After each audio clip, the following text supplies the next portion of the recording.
She simply forbade her from seeing a boy, a 14-year-old's first love. The mother said no and never woke up again. January 2022, the village of Yurievka, Pavlogradsky district, Omsk Oblast. 20 below 0 Celsius and dropping. Dead of night. Absolute silence. Around 2 in the morning, someone begins pounding on the door of a neighbor's house. Not timidly, desperately, with fists, without stopping. A 14-year-old girl, barefoot, wearing thin night clothes, her younger brother in her arms, neither of them in a coat. Both frozen to the bone. She can barely form a coherent sentence, choking on air, trembling, but one thing she repeats over and over. A stranger got into their house, with a weapon, her mother, her stepfather, her younger sister, all in their beds, none of them moving. The neighbors wrap them in blankets.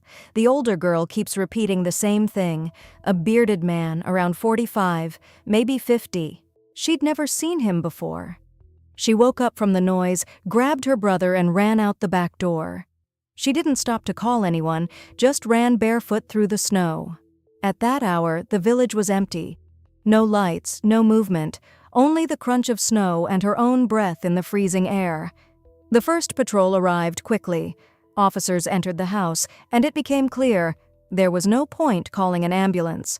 What they found inside turned a routine call into a case that would shake the entire Omsk Oblast. The door was unlocked. Officers walked right in and understood immediately. No one inside was waiting for help anymore. In the bedroom, Alexandra, 35, a mother of 3, lay in the same position she had fallen asleep in. Beside her, Roman, 38, her partner. Both had sustained multiple wounds from a sharp object. No overturned furniture, no broken dishes, not a single sign of a struggle. They hadn't even had time to realize someone was standing next to the bed. In the next room, a 10-year-old, Alexandra's younger daughter. She had been born with a severe musculoskeletal condition. She couldn't stand without assistance. She couldn't crawl to the door. She was found exactly where she'd been lying before she fell asleep. The weapon was a bayonet-style blade designed for livestock slaughter, not a kitchen knife, not a pocket knife, an industrial blade used on farms for butchering carcasses. There was nothing like it in the house. The family didn't keep livestock. It had been brought from outside, and that single detail told investigators more than any testimony could. This was not spontaneous. Someone had prepared in advance. 3 people in one house on one night in their sleep, without a single chance. And for now, the only thing the investigation had to go on was the older girl's account, a bearded man around 45. He burst in, struck, and vanished into the night. Crime scene technicians began their examination, and an additional investigative team was urgently dispatched from Omsk. The house was sealed off, the village cordoned. She was questioned that same night, carefully in the presence of a psychologist, given her condition. The same stranger, the same escape with her brother. One detail was added: the man was large and had forced his way in through the back door. Based on her description, a composite sketch was drawn up and alerts were sent across the entire district to neighboring villages, the district center, local bulletins and news outlets. And here it's important to understand one detail. Yurievka sits not far from the border with Kazakhstan. The investigation immediately developed a theory. This man could have come from across the border, crossed over, did what he did, and went back. Dissolved into foreign territory. That would explain several things at once: why nobody knew him, why there were no traces or witnesses, unless he had come from the steppe. The information was relayed to Border Patrol. Units began sweeping the roads toward the border. In Yurievka, people started locking their doors, something almost no one had done before. What gnawed at investigators was this: the family was ordinary. No enemies, no serious debts, no conflicts, and yet 3 in one night. And the one responsible had seemingly dissolved into the January steppe. Dog handlers, forensic experts from Omsk, and specialists from the regional headquarters arrived in the village. For a settlement of a couple hundred people, the scale was unprecedented. Nothing like this had ever happened here. The yard, the adjacent streets, the outskirts, all searched. And here's what mattered. No trail was found. Not at the entrance, not at the exit, not within a radius of several hundred meters. Nothing to indicate the presence of an outsider. Residents were questioned one by one, house by house. No one had seen an unfamiliar car. No one had heard footsteps. No one had noticed any strangers. Not in the evening, not at night, not in the early morning. There were no surveillance cameras, almost no street lighting.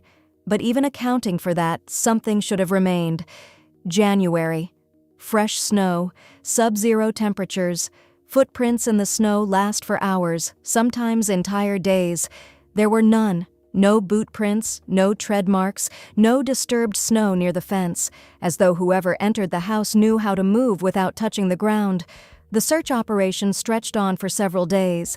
Exits from the district were blocked, surrounding farmsteads checked, police in neighboring villages and the district center contacted. The bearded man in his mid-40s from the older girl's testimony was nowhere to be found. Not a single match to the composite sketch. And from this point on, the investigation hit a wall. Every piece of evidence led nowhere. They were searching for someone who seemingly didn't exist. Alexandra had spent most of her life in Pavlogradka, the district center of the same region. That's where her first partner was, where the older children were born. A former neighbor, Nadezhda Kotkova, would later recall it bluntly. The household was a wreck. No garden, no farm operation. Heavy drinking with her partner, the yard neglected, overgrown. Chaos inside. The oldest daughter grew up in exactly that. Without attention, without warmth, without any semblance of a normal routine. Kotkova spoke without accusations. She was full of anger. They yelled at her, screamed. She never saw any care, nothing you could call a normal upbringing. And this isn't speculation. Those are the direct words of a woman who lived next door for several years and saw everything over the fence. At some point, Alexandra left her first partner, took all 3 children, and moved to Yurievka. That's where Roman appeared, a completely different kind of person. Hardworking, sober, solid. Alexandra's friend Elena would later say that Roman raised her older children as his own. He made no distinction, treated them all equally. Life restructured itself. The house was in order. There was a functioning household in the yard, a stable routine.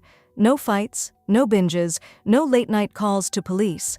For Alexandra herself, this was probably the first normal chapter in years, and for the older daughter, perhaps the only one in her entire life. Although, quote, one is a relative term here. By the time of the move, she was already around 13. Most of her personality formation was behind her. What had been laid down in those early years could no longer be rewritten. Yurievka is a village where everyone knows everyone. News travels to every household within the hour. Outsiders are spotted immediately. The family blended in quickly. Nothing remarkable to the locals. Ordinary people, ordinary village life. 3 children. The oldest, 14. The middle one, 10, the youngest, 6. And here it's important to understand one detail. The middle child had a severe disability from birth, a serious musculoskeletal condition. She couldn't fully care for herself. She required constant daily assistance, feeding, hygiene, moving around the house. All of it fell on Alexandra and partly on Roman. And inevitably, as the years went on, that burden would pass to the oldest daughter. It wasn't said out loud every day, but it was understood, the way it's understood in any family with a diagnosis like that. The oldest went to school and lived a typical teenage life, to the extent that's even possible in a place with no movie theater, no mall, no cafe. The main events were classes, the occasional dance at the village community center, and conversations on the street. At some point, a person entered her life who would change everything, not in a single day, but irreversibly. His name was Alexander, 17 years old. He had previously been registered with juvenile authorities. According to those who knew him, he could turn aggressive without apparent reason. He had been observed engaging in severe cruelty toward animals, harming cats, not out of childhood curiosity, but deliberately, systematically. For those who witnessed it, he was a familiar type. A troubled teenager, one of those you keep your distance from, and keep your own away from. For the 14-year-old, He was something entirely different. The first person who paid attention to her, who chose her specifically, after an entire childhood without affection, without care, without the feeling that she mattered to anyone at all. This registered differently than it would for any other girl her age. Teenage infatuation, blind, absolute, tolerating no objections. He started coming around occasionally at first, then more and more often. Elena, the mother's friend, would later say, quote _2 __. And at this point, it's important to understand something. He knew that house. He knew which room was where. He knew who slept where. He knew the layout of both doors, front and back. He knew how the lock worked. He came freely, left freely. He was simply the older girl's boyfriend, a little odd, a little edgy, but tolerated. Nobody perceived him as a threat, and nobody stopped to wonder why he looked around so carefully, committing every detail to memory. And here, the accounts diverge, and the divergence is fundamental. According to the case file, the mother and stepfather were against their daughter's relationship with Alexander. No compromises. The boyfriend was 3 years older, had a record, and a reputation for aggression. Any reasonable parent would have been wary. But Alexandra's friend Elena claims the opposite. There were no prohibitions. Roman was calm about it. Alexandra didn't make scenes. If there was any disapproval, it never crossed into open confrontation. 2 testimonies, 2 pictures. The investigation built its foundation on the first version, the prohibition as a motive. But even if the truth was closer to the second, for a teenager it wouldn't have mattered. Any disapproval at 14 reads as warfare. Any casual quote 3 sounds like quote 4. The parents could have simply frowned when he showed up, exchanged glances, and that would have been enough. Inside her, a growing sense of a wall between herself and the one she had chosen. And on the other side of that wall stood 2 adults who had no intention of going anywhere. The conflict wasn't loud, no screaming matches, no ultimatums, no slamming doors. More of a quiet, unspoken resistance from both sides. But it was precisely that pressure, according to the investigation, that set the mechanism in motion. From here, events begin moving toward a point of no return. There is another theory, and it explains why events accelerated specifically that winter, specifically in January. At a local dance, the 2 teenagers became physically intimate. A 14-year-old and a 17-year-old in a tiny village where walls have ears and any piece of news reaches every household. If the mother found out, the consequences would have gone far beyond a domestic argument. The age difference, the age of consent. All of it could have ended with a police report and a criminal case against Alexander. Most likely, both of them understood that. The fear of exposure. Concrete. Daily. Every conversation the mother had with someone from the village could turn out to be the last calm day. Every question, "Where were you last night?" A ticking time bomb. And here it's critical to understand, teenage logic works differently from adult logic. Not quote 6, but quote 7, not quote 8, but quote 9. The investigation ultimately combined both motives into one: the prohibition on the relationship and the fear that the mother would learn what had happened at the dance. 2 teenagers, one shared fear, and a plan that, by all indications, began taking shape right then and there. The investigation would later establish a key detail. The older girl did not want the future that awaited her, a lifetime of caring for her sister, not abstractly, not as some distant, blurry fear, but concretely and consciously, as an obligation. And the younger sister was not included in the plan by accident, not at the last moment, not by mistake, from the very beginning. She didn't become collateral. Her fate was planned just as deliberately. How does a 14-year-old arrive at such a thought? Not in a burst of emotion, not during an argument, not in a momentary impulse, but through calculation, a month or more before execution. The answer most likely lies in that very same childhood the neighbor Kotkova described. Empathy never fully formed, because there was nothing to build it from. The ability to see another living person as a human being isn't something you're born with. It develops through care and attention. When none of that exists, something breaks at the foundation. Investigators began having doubts almost immediately, even before the search operation yielded a definitive 0. The 14-year-old's account appeared coherent at first glance, but under careful scrutiny, it couldn't withstand the pressure of the facts. The back door, through which the stranger had allegedly forced his way in, it was open, but not broken. No pry marks, no damage to the lock, no chips on the frame. Someone had simply left it unlocked. Second, traces inside the house.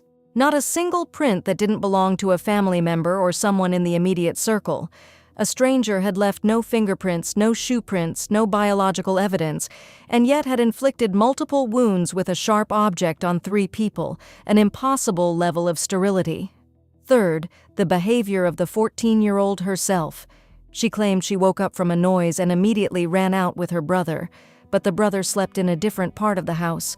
To get to him, she would have had to pass the room where, by her own account, the armed stranger was, and remain completely undetected. Her, and specifically the 6-year-old, 2 out of 5 survived, and both were connected to each other, sister and brother. Each of these details, taken individually, still allowed for explanations, but together they formed a picture that categorically did not match the testimony of the sole witness. The phantom was never found, not after 1 day, not after 2. No stranger, no outside traces. The focus shifted to someone in the inner circle. Alexander came into focus first. A young man, over 17, with a reputation the entire village knew. The motive was on the surface. Parents opposed the relationship, or fear of the consequences, or both at once. The means were also clear. That same bayonet blade, brought in advance. Preparation, not a sudden outburst. Everything pointed to him, but one detail wouldn't let them close the case. The back door. It had been opened from the inside. Not kicked in, not picked with a locksmith's tool. Opened by someone inside the house. The family had gone to bed. The house was locked for the night. Someone got up and unlocked it. And that someone was inside the house at the time. Alexander could have been the one who entered, but not the one who opened the door. The investigation began working a parallel track. Within 72 hours of the night of January 22nd, the 14-year-old was questioned again, formally as a witness, with full procedural compliance, in the presence of a psychologist and a legal guardian. She held firm, repeated the same story. The bearded man, the noise, grabbing her brother and running, pounding on the neighbor's door. But with each retelling, small shifts appeared. In the first account, she woke up from a scream. In the second, from a dull thud. In the first version, she ran immediately without looking back. In the second, she first peered into the hallway and only then ran for her brother. Not outright contradictions, microfractures, the kind a person doesn't notice in themselves, but a transcript captures word for word. The investigators didn't push, didn't accuse, didn't raise their voices. They asked the same questions in different order, from different angles, and recorded every word, every minute. In parallel, they were working on Alexander. He said he was home that night, asleep, but the alibi crumbled. He'd been seen on the evening of the 21st, but after midnight, nobody. Not relatives, not friends. 2 teenagers, 2 sets of testimony, and both with cracks that widened with every hour of questioning. The investigation wasn't in a hurry. It waited. It understood. With this kind of factual pressure, the unraveling was only a matter of time. On the 3rd day, Alexander spoke first, in detail, sequentially, without hysteria. Around 2 in the morning, he approached the house from the garden side. The back door was open, as had been arranged in advance. He entered quietly, trying not to make a sound. First, the adult's bedroom. Alexandra and Roman were asleep. He struck with the blade. Neither of them fully woke. Then, the room of the 10-year-old. She couldn't call for help loudly enough for anyone to hear. Afterward, he left the same way, through the backyard and the garden. He discarded the weapon along the way, at a predetermined spot. The clothing with evidence on it he hid separately. He showed investigators both locations, precisely, without hesitation. The weapon was recovered. The clothing, too. Everything matched the scene the forensic team had documented that night. But in his account, there was one detail that upended the entire framework. The person who planned all of this, who opened the back door, who invented the bearded stranger, who ran to the neighbors in staged hysteria with a rehearsed story. That person was not a bearded man in his mid-40s. It was the same 14-year-old who, 2 days earlier, had stood barefoot on a neighbor's doorstep with her brother in her arms, screaming hysterically about a stranger with a weapon who had broken into their home in the middle of the night. The 14-year-old was not a victim. She was not a witness. She was not someone who had miraculously survived. She was the mastermind. The plan had been in the works for months. Not a week, not 2, several months. The teenagers discussed every stage. How it would happen, when, in what sequence. They divided the roles. He goes in and does what needs to be done. She provides access and creates the cover story afterward. She knew that night someone would enter the house, that they were coming for her mother, her stepfather, her younger sister. She didn't just know, she wanted it. She personally insisted that her sister be included in the plan. She left the door unlocked. She herself picked up the 6-year-old brother afterward and ran to the neighbors with a prefabricated story. A bearded man, 45 to 50 years old. A stranger burst in, that's all. A scenario invented and rehearsed in advance, executed with cold precision.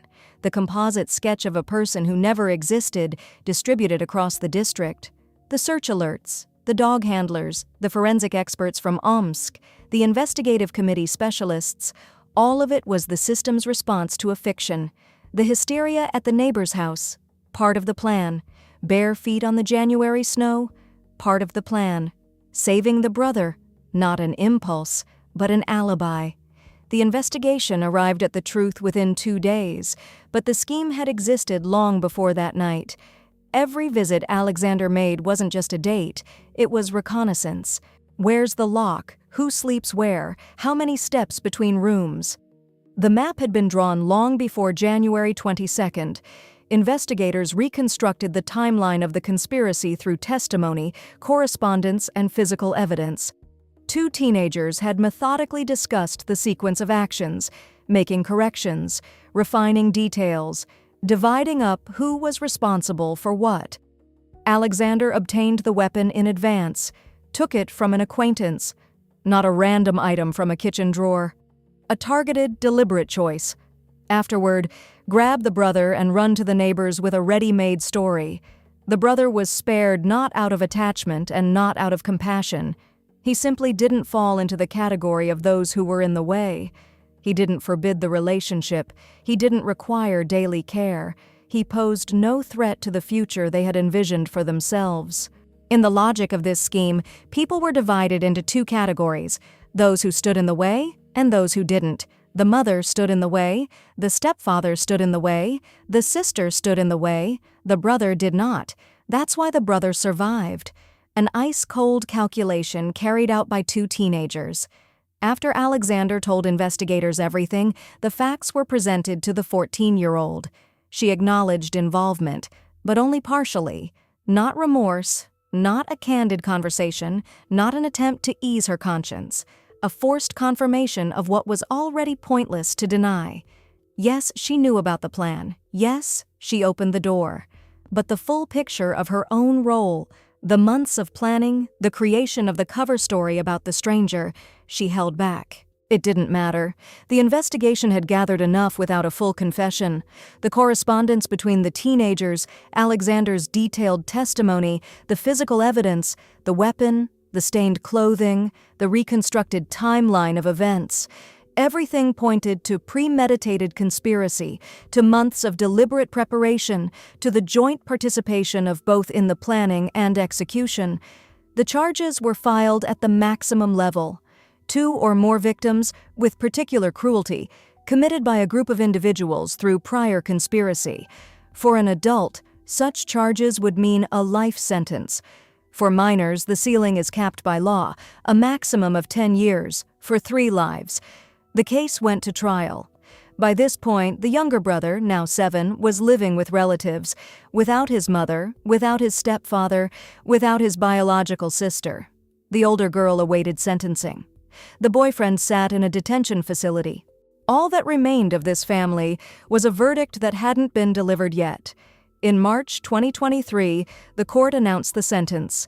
Alexander, 6 years and 7 months in a general regime correctional colony. The 14-year-old, 6 years and 6 months in a juvenile correctional facility. 3 lives taken on a single January night. Among them, a 10-year-old who couldn't stand, couldn't walk away, couldn't defend herself, couldn't even call for help loudly enough. A planned attack, prepared over months. And for all of it, less than 7 years each. The younger brother was awarded 1 million rubles in compensation for his mother and sister from the stepfather's side, for everything he had and will never have again. By the time the sentence was read, he had turned 7. He was being raised by relatives, in someone else's home, in someone else's routine. Whether he fully understood at the time what had happened to his family is unknown, but one day he will. He will learn that his older sister personally unlocked the door for the person who entered with a blade, that she had been planning it for months. The verdict was delivered. Many in the courtroom expected that to be the end of it. Case closed, the guilty named. Whatever justice looked like, it had been served. But the story didn't end there. Because 6.5 years in the Russian system doesn't always mean 6.5. May 2023. 2 months after the sentencing, the defense appealed the terms. The appellate court reviewed the case materials, heard the arguments, and did not increase the sentence. It reduced it. The 14-year-old's term was cut by 2 months, Alexander's by 1. Final total, 6 years and 4 months for her, 6.5 for him. For 3 lives, including a 10-year-old with a severe disability who couldn't even walk to her own room unassisted. A difference of a month or 2, the numbers almost ceremonial, but the direction of the appeal was not toward a harsher sentence. The system processed the case by procedure, factored in the defendants' ages, accounted for everything the law requires, applied the statutes, and produced a result. The 7-year-old brother was left alone with that result. 1 million rubles in compensation. A figure in a court document. The appeal put a period on the judicial chapter of this story. Both convicted, both serving their terms. It seemed like the end. But a few months later, news came from the colony. Less than half a year after the verdict, Alexander signed a contract with the Ministry of Defense from the colony to the front lines. The person who took the lives of 3 sleeping people with a blade received a rifle, a uniform, and a way out. 6.5 years turned into a few months behind bars and a signature on a contract. This is not an isolated case and not an exception to the rules. It's a functioning mechanism available to convicted individuals across the country. But in this particular case, with 3 victims in a single night, a 10-year-old among them, this mechanism becomes unbearable to comprehend. The one who carried it out was 17 at the time, less than 7 years each. An appeal, a reduction, and then a rifle instead of a blade. The older sister remains in a juvenile facility. The one who came into their home with a weapon is free. The bearded man never existed. She knew that from the very beginning. She wasn't pounding on the door out of fear. She was doing it because that was the plan.